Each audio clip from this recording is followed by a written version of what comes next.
Tout le plaisir est pour nous d'être chez vous, mesdames et messieurs, pour parler sport. En tout cas, soyez les bienvenus sur le plateau de Sport 45 heures. Au menu du sport de ce soir, mesdames et messieurs, du football avec la 5e et avant-dernière journée des compétitions africaines interclubs. Eh bien, le représentant congolais en Coupe de la Confédération, l'AS Auto, a concédé un nul de 2 buts partout face au tout-puissant Manzembe de la République démocratique du Congo. Match nul synonyme d'élimination. Mesdames et messieurs, dans cette émission, nous reviendrons également sur les conclusions, les recommandations formulées au terme des États généraux du football congolais, initiés bien évidemment par le ministère en charge des sports. Au handball, retenez simplement que la DGSP Handball Senior Dames a remporté la Coupe africaine des travaillistes, compétition qui s'est déroulée là-bas à Alger, c'est en Algérie, en battant une équipe de la localité, plus précisément Mahamat Handball, sur le score de 36-17. Voilà, mesdames et messieurs, pour la vitrine de cette émission. Nos deux consultants sont présents. Christian Otato, bonsoir. Et Serge Désiré Kouboulo-Kiana, bonsoir. Bonsoir. Et soyez les bienvenus sur ce plateau de Sport 45. Merci.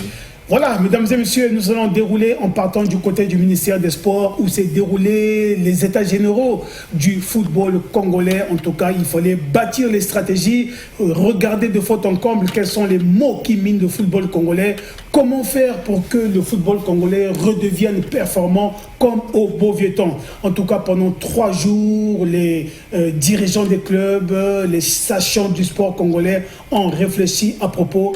Et au terme justement de ces 3 jours de travaux, un communiqué final a été rendu public. Je ne vous en dis pas plus, suivez plutôt cet extrait de communiqué final lu ici par le rapporteur des travaux, lui c'est Philippe Ndonga. Au terme des échanges et après de fructueux débats, les participants ont adopté avec amendement des recommandations formulées ainsi qu'il suit. 1. La mise aux normes des stades Alphonse Massamba-Déba et celui de l'unité de Kintélé pour la reprise des compétitions internationales en République du Congo. L'octroi par l'État d'une subvention aux clubs d'élite. La diversification des sources de financement du football. L'implication des collectivités locales dans la promotion et le développement du football au niveau local. La dynamisation de la pratique du football à l'école. La dotation du centre médico-sportif en IREM. L'augmentation des subventions allouées aux compétitions internationales. La mise en place d'un conseil consultatif chargé d'évaluer le niveau technique des joueurs congolais évoluant dans les championnats étrangers, placé sous l'autorité du ministère. La formation d'un personnel spécialisé en matière d'entretien et de maintenance des installations sportives. La prise des mesures susceptibles d'inciter le secteur privé d'investir dans le football avec l'appui de l'État. L'incitation des collectivités locales dans la promotion et le développement du football. Et enfin, la mise en place d'une commission bipartite chargée du suivi et de l'évaluation des recommandations des États généraux du football.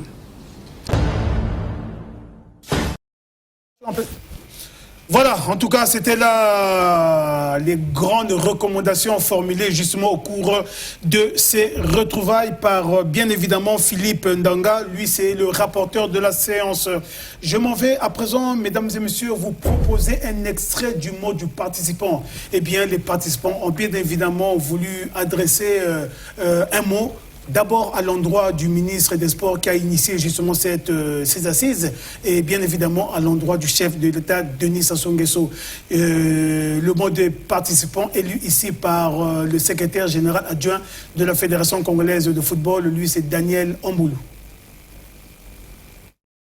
Nous, participants aux États généraux du football, avons eu l'honneur et le privilège d'analyser de façon responsable l'ensemble des mots qui minent le développement du football congolais. En effet, le football, ce fait social de référence, souffle de maux causés essentiellement par des difficultés d'ordre financier, matériel, organisationnels et techniques. Ces indicateurs sont très déterminants dans la modernisation de la pratique du football qui devient particulièrement mercantiliste.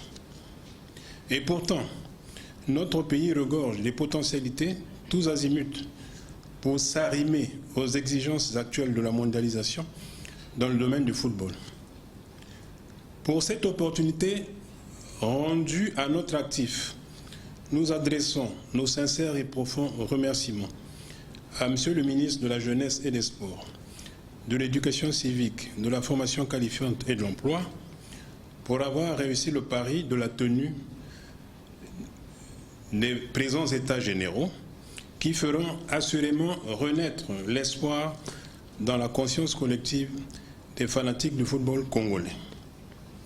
Dans la même optique, nous prions Monsieur le ministre de bien vouloir transmettre à son Excellence Monsieur le Président de la République, chef de l'État, notre infinie et déférente reconnaissance pour ses efforts inlassables dans la recherche des voies et moyens visant à redorer le blason terni du football congolais.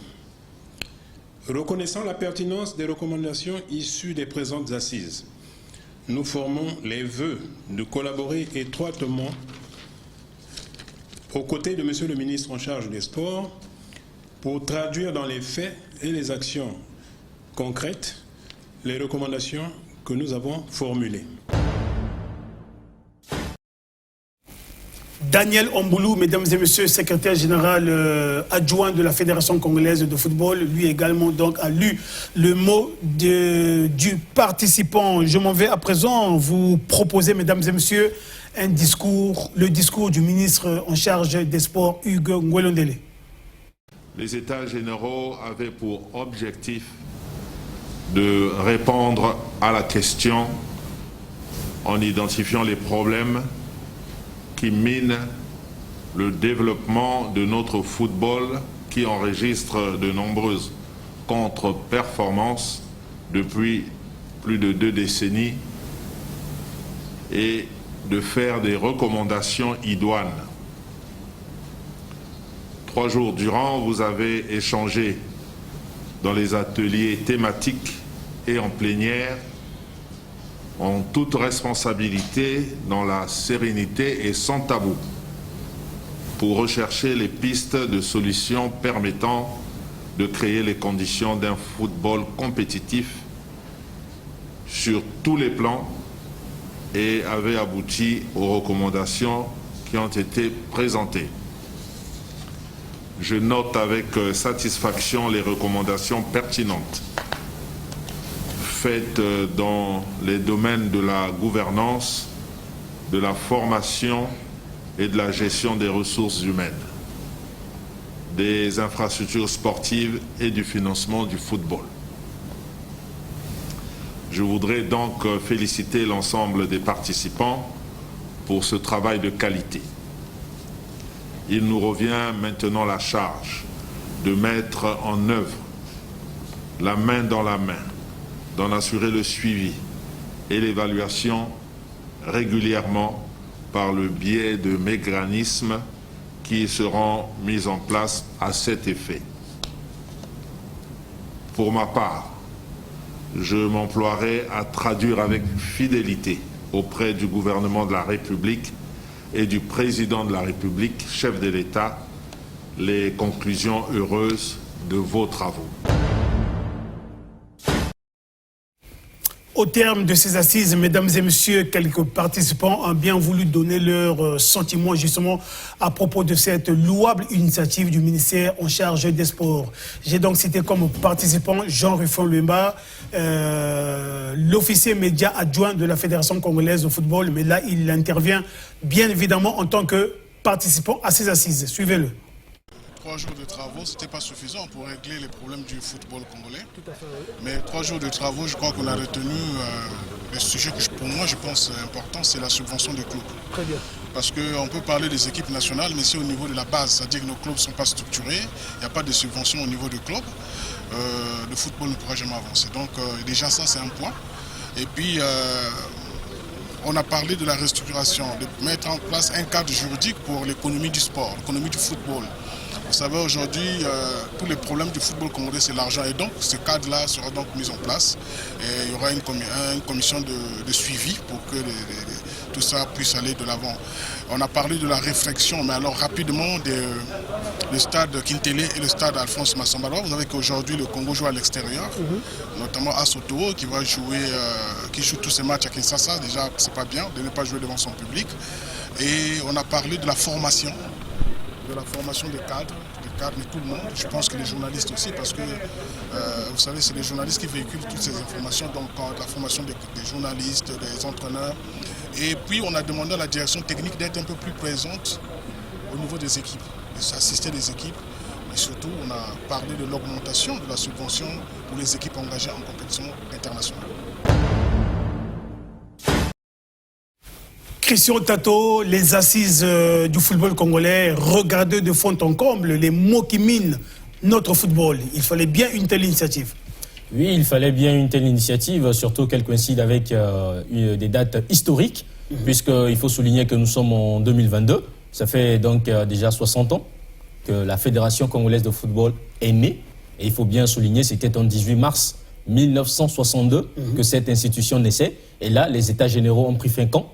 Le 18 mars 2022. 2022. Et encore, nous sommes en 2022, le mois de mars, où, il y a 50 ans, le Congo remportait la Coupe d'Afrique des Nations, son unique sacre au Cameroun face aux Aigles du Mali. Donc je pense bien que ce mois de mars vraiment est un mois béni pour le football congolais, raison pour laquelle il y a eu cette initiative de tenir vraiment ces états généraux pour voir qu'est-ce qui ne marche pas, puisque lors de ces 2 dernières décennies, le Congo n'a eu à participer qu'à 2 phases finales de Coupe d'Afrique des Nations. Oui.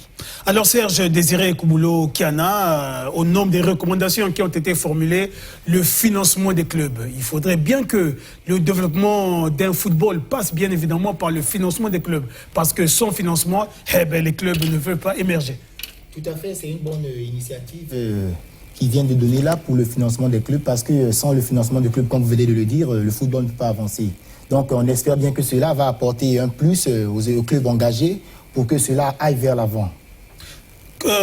Christian Tato, aujourd'hui, si seulement si l'AS Oto joue ses matchs à l'extérieur, plus précisément à Kinshasa, eh bien c'est parce que du côté de Massamba Débat, ni du côté de Massamba Débat, ni du côté du stade du complexe sportif de Kintélé, rien n'est homologué. Et au nombre des recommandations qui ont été arrêtées, formulées lors de ces assises, il y a ces 2 stades qu'il faille regarder, mais le plus tôt possible. Mais bien sûr, parce que nous sommes là, aujourd'hui, la 5e journée des Coupes de la Confédération s'est jouée. Tous les matchs où Oto devait jouer à domicile ont été joués à Kinshasa.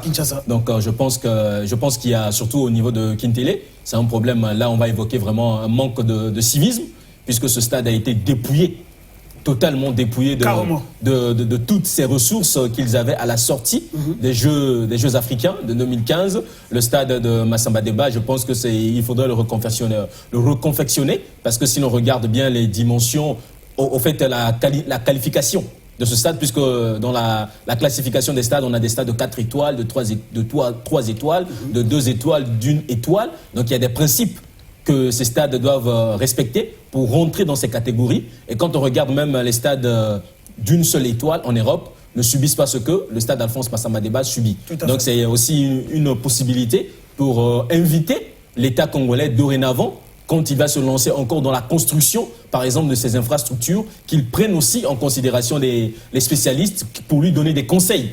Regardez, nous allons construire.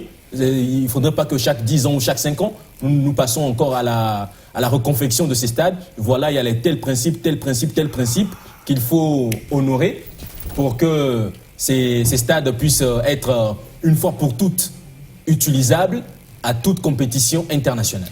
Voilà, en tout cas, nous sommes allés un peu plus vite en besogne, mesdames et messieurs, sauf changement de programme.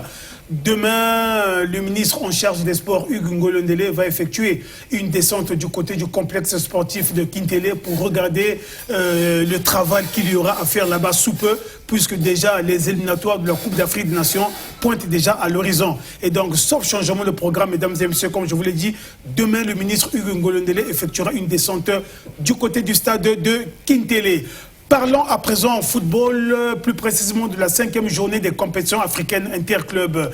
Le représentant congolais en compétition africaine, plus précisément en Coupe de la Confédération, a été débarqué de la compétition, ce malgré le fait que AS Auto ait tenu en échec le tout-puissant Mazembe hier du côté du stade des Martyrs après une partie âprement disputée. Eh bien, au finish, Christian Otato, les deux équipes se sont séparées sur un score de parité de 2 buts partout. Score insignifiant. Un score de parité de 2 buts partout avec surtout une fin de partie vraiment folle, puisqu'il y a eu 2 buts marqués dans les ultimes minutes de cette rencontre. Prière donc de nous balancer un extrait justement de cette rencontre. AS Auto, tout-puissant Mazembe du côté du stade des Martyrs. Pendant ce temps, Christian, on peut poursuivre avec notre commentaire tout en disant que l'AS Auto est revenu à 2 reprises. Mais bien malheureusement, on n'a pas marqué le 3e but tant attendu par le public sportif congolais. Il n'a pas marqué ce 3e but, surtout que cette rencontre, l'AS Auto n'a pas fait figure d'une équipe qui avait l'envie de gagner, puisqu'il concède l'ouverture du score, ils égalisent, ils concèdent le but qu'on aurait pu dire un but du chaos, mais s'il n'avait pas vraiment le mental d'acier, il n'aurait pas du tout pu encore arracher, quitter au moins le stade des Martyrs avec le fisc le point du match nul. Et nous voyons déjà qu'avec ce résultat, l'équipe de l'AS Auto, son sort est déjà scellé en phase de poule de la Coupe de la Confédération. Son sort est déjà scellé, Serge Désiré, lorsque un renard de surface est laissé sur le banc de touche. Et lorsque l'entraîneur décide de le mettre sur l'aire de jeu, il vient créer la différence, ramenant le score à 2 buts partout.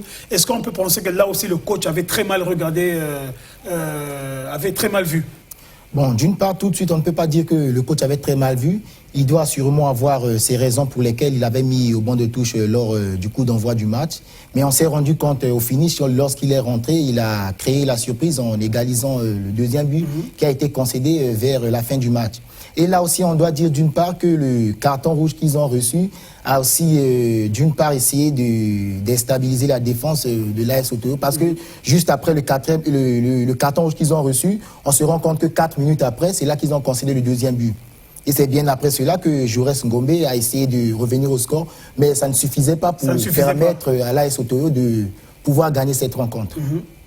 Alors, Christian Otato, à 2 buts partout, l'AS Auto, malgré le fait qu'ils ont terminé le match à 10, ils ont tenté de forcer les choses, mais malheureusement, le score est resté intact, 2 buts partout, jusqu'au coup de sifflet final. Oui, mais à bien voir, déjà, je veux dire qu'une fois encore, la défense de l'AS Auto vraiment a fait une prestation qui laisse vraiment à désirer. Parce que si l'on regarde les buts que le tout-puissant Mazembe a marqués, c'est comme si les défenseurs de l'AS Auto étaient vraiment des spectateurs.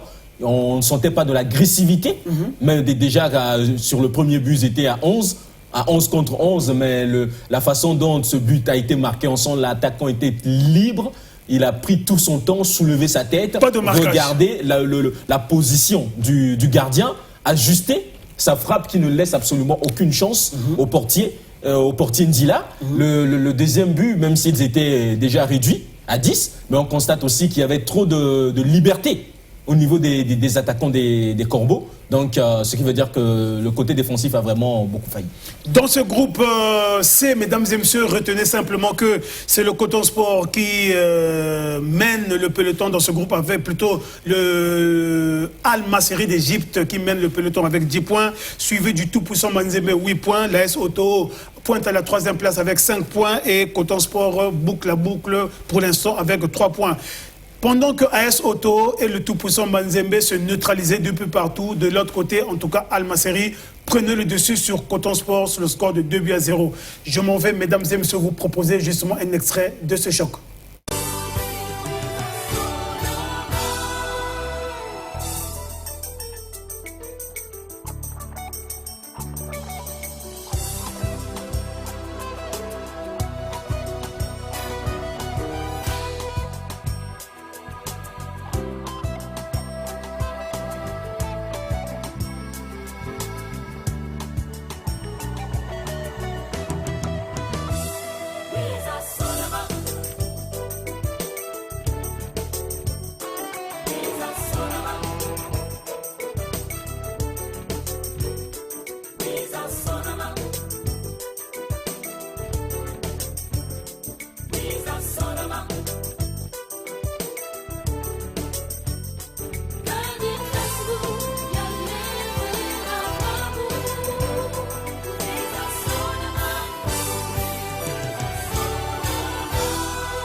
Voilà la 6e et dernière journée de cette phase de poule de la Coupe de la Confédération, mesdames et messieurs, prévue pour le 3 avril prochain. Coton Sport, bien qu'éliminé, ira jouer les formalités du côté du Cameroun, reçu par le Coton Sport de Garoua. Pendant ce temps, le tout-puissant Manzembe recevra Al-Masri d'Égypte. Je vous rappelle que dans ce groupe C, c'est les Égyptiens d'Al-Masri qui mènent le peloton avec 10 points, suivi du tout-puissant Manzembe, 8 points, et l'AS Auto qui compte 5 points à son compteur, et Coton Sport 3 points, sont d'ores et déjà éliminés, quels que soient les scores du match de la 6e et dernière journée.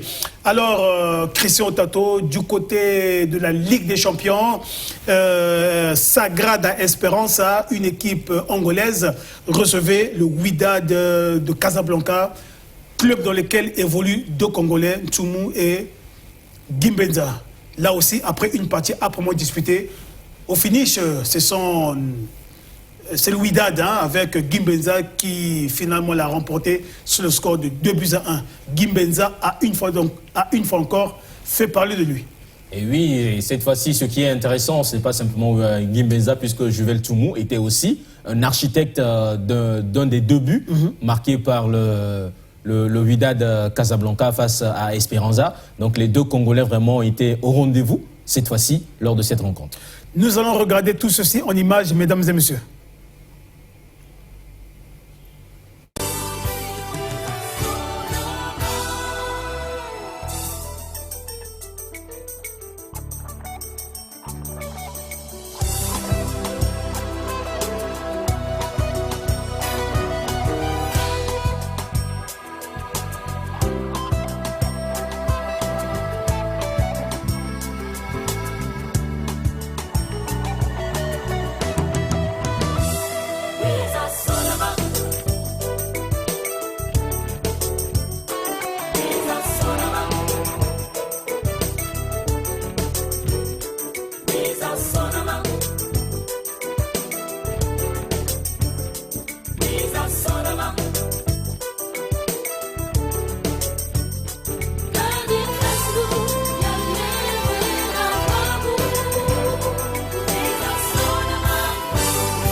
Vous constatez, mesdames et messieurs, que Ntoumu et Gimbenza font la fierté de cette équipe de Wydad de Casablanca. Lorsque ce n'est pas Gimbenza qui marque, eh bien, c'est Ntoumu qui fait la différence, comme ça a été le cas face à Sagrada Esperança d'Angola. Nous allons laisser momentanément le football pour parler handball, mesdames et messieurs. Eh bien, la DGSP Handball Senior Dames, vainqueur de la Coupe africaine sport travailliste, eh bien, la finale s'est jouée face au club Mahamat de la localité par 36-17. Mais bien avant cette finale, mesdames et messieurs, notre correspondant qui est là-bas du côté de Alger, eh bien, Claude Obargui, il a eu un entretien à bâton rompu avec l'entraîneur de la DGSP Handball Senior Dames. En tout cas, écoutez ce que le coach Simon Badenika a dit au micro de Claude de la DGSP. Bien sûr, au fur et à mesure qu'on va vers la fin de la compétition, je crois que les données changent un peu. Parce que là, on a eu droit à un vrai match de handball. Donc on s'y attendait. Vous savez que ça... Au départ, oui, on a un peu nous-mêmes aussi minimisé, mais après, on se rend compte qu'il y a de l'enjeu. Donc il faut qu'on se prépare demain, bien se préparer pour jouer cette finale. Comme j'ai dit, on a commencé un peu sur un faux rythme, avec des équipes qui n'avaient pas de niveau. Et puis bon, on arrive là, on est un peu surpris par l'équipe qui était aujourd'hui, qui était en face de nous. Bon, mais le leçon à tirer, c'est qu'il faut qu'on soit sérieux, qu'on ne néglige rien, qu'ils sont capables de produire du bon jeu, de faire vraiment un grand match de handball. Et par rapport à ça, il faut qu'on arrête les stratégies qu'il faut, qu'on soit sérieux dans la préparation. Parce que jusque-là, on pensait que ça devait être facile, mais là, au regard de ce match-là, je crois que ça va être difficile demain. Donc il faut qu'on se prépare sérieusement. Ah oui, bien sûr, il faut rester positif, auquel cas où on ne peut pas avancer, on ne peut pas faire des résultats. On reste positif, on reste optimiste, parce que je crois que là, nous, c'est une compétition, c'est vrai que nous venons de découvrir, et on ne connaissait pas comment ça se jouait au départ. Bon. Voilà, bon, maintenant qu'on y est, on va aller jusqu'au bout, quoi. On va aller jusqu'au bout, on ne lâche rien, Et demain, il y aura le public, il y aura tout le monde. Bon, ils sont chez eux, donc ils vont chercher à faire une petite surprise, à faire un résultat, mais nous, on est venus aussi pour gagner. On va aller jusqu'au bout, dixit Simon Badenika, entraîneur de la DGSP Handball Senior Dames. Effectivement, les protégés du général Serge Aubois sont allés jusqu'au bout puisqu'elles ont remporté cette compétition. J'ai cité la Coupe africaine des sports travaillistes en battant Mahamat de la localité par 36 à 17. Mesdames et messieurs, revenons chez nous pour parler sport de travail. En tout cas, la Ligue départementale du sport de travail a lancé sa saison à travers le championnat dénommé NTIA Assurance. Nous étions du côté du stade Alphonse Massomadeba où justement le coup d'envoi de ce championnat a été donné. Suivez ceci dans ce reportage.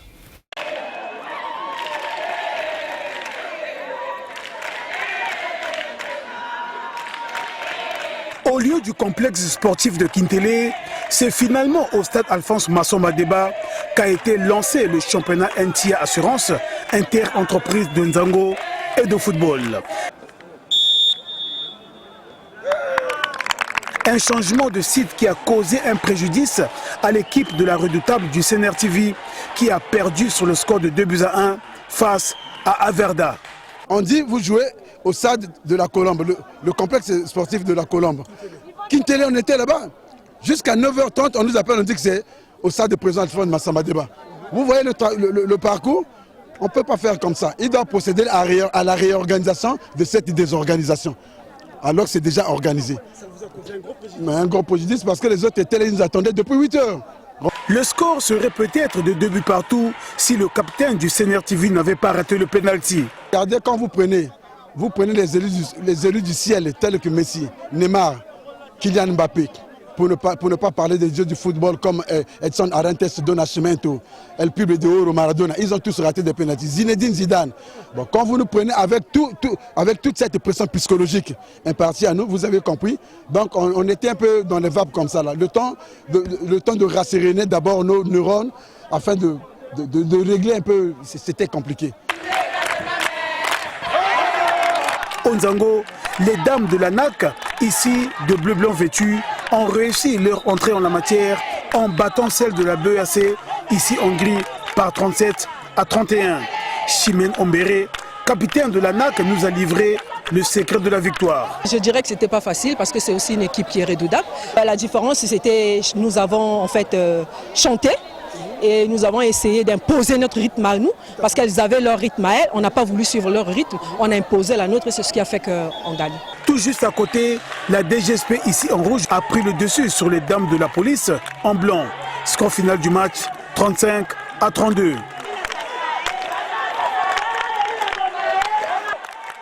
Après ces deux rencontres de Nzango, les amoureux de ce sport ont suivi la troisième rencontre de la journée. Celle-ci a opposé les dames du Senior TV en bleu-blanc à celles du CHU de Brazzaville en orange. Au finish, les infirmières ont eu raison des dames des médias par 34-19.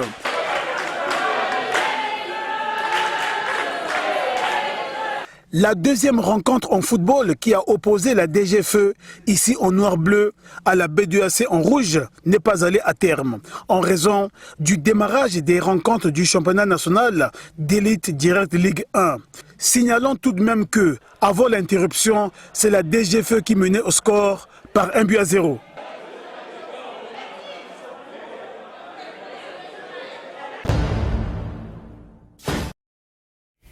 À présent, mesdames et messieurs, la réaction du président de la Ligue départementale du sport de travail, Rodrigue Ndinga. Après 2 années de disette, nous avons redémarré les activités ce matin et surtout c'est un grand jour parce que nous avons eu le plaisir de compter parmi nos soutiens la présence de représentants de la mairie de Brazzaville, par l'intermédiaire du premier secrétaire général du conseil départemental, M. Kaj Nkapi, que nous remercions de vive voix. Et c'est un moment fort parce que ça veut dire qu'aujourd'hui la mairie envoie un signal fort aux populations de Brazzaville qui est le suivant: faites du sport et vous serez en meilleure santé. Toutes les équipes ont répondu à l'appel, effectivement, mais nous savons que nous avons encore beaucoup à travailler. Souvent on dit qu'il n'y a pas beaucoup de participation au sport de travail. Je pense que nous avons pour mission, nous en tant que Ligue, de convaincre encore et encore les administrations, les entreprises privées, les entreprises publiques de venir participer parce que même si c'est vrai que la participation est massive, on constate quand même qu'au niveau du département, il y a encore beaucoup à faire pour sensibiliser les entreprises et les travailleurs. Alors je place cette compétition au signe je dirais, la convivialité une fois de plus. Nous sommes encore une fois, le sport de travail, c'est avant tout la convivialité et le plaisir, c'est pas la compétition. Ce sont des travailleurs qui viennent jouer pour se faire plaisir avant toute chose. Et dans un objectif ultime, c'est leur santé. Le championnat s'appelle désormais NCA Assurance de football de Nzango, tout simplement parce que NCA est notre partenaire, qui nous accompagne sur beaucoup d'aspects, et vous comprenez bien que nous sommes une association.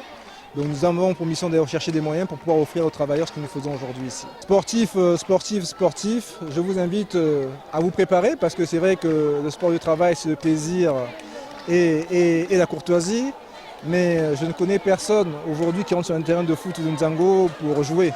Quand on rentre ici, c'est pour gagner. Donc je vous invite à vous entraîner réellement parce que, croyez-moi, à l'arrivée, au bout, il y a des récompenses certaines pour les équipes qui auront gagné. Le sélectionneur des Diables Rouges, mesdames et messieurs, Paul Put, a publié la liste de 24 Diables Rouges qui prendront part au stage de la Turquie. Eh bien, le sélectionneur a donc dévoilé la liste des joueurs convoqués pour ce stage. Il a donc sélectionné 24 joueurs qui seront à Antalya à compter de ce 21 mars, Christian Otato. Oui, bien sûr. De la nouveauté dans cette liste ? Il y a de la nouveauté. On a 2 nouveaux joueurs qui viennent de pallier les rangs de la sélection congolaise. Il s'agit du défenseur Ryan Bindunga et de l'ailier droit Mons Baswamina qui évolue en Patrice Louvoiseau, prière de nous balancer rapidement, voilà, la liste, nous avons déjà Durel Avounou. Oui, nous voyons Durel Avounou. Inconnu déjà, il n'est pas nouveau, c'est un ancien des Diables Rouges. C'est un ancien, il évolue à Le Mans. Vous voyez déjà bien aussi tous les chiffres, les statistiques de Durel Avounou devant vous avec ses 18 matchs et 1312 minutes à son actif. Ouais. Nous avons là donc le nouveau Baswamina, 25 matchs, 6 buts marqués, 1573 minutes. Il est en 3e division en France. Marvin le retour Baudry. de Marvin Baudry, le retour de Marvin Baudry du stade Lavallois avec 22 matchs, 1692 minutes.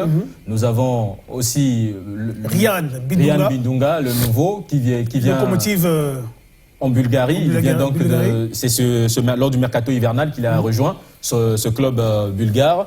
Nous avons là Thierry Buffon, le retour aussi de son retour, lui aussi qui a signé lors du mercato hivernal avec le Bursaspor en D2 turc. Il va donc regagner l'équipe nationale. Nous avons le joueur Prince Vini Ibarra qui évolue du côté de l'Inde avec 4 buts en 17 matchs, qui est dans cette liste.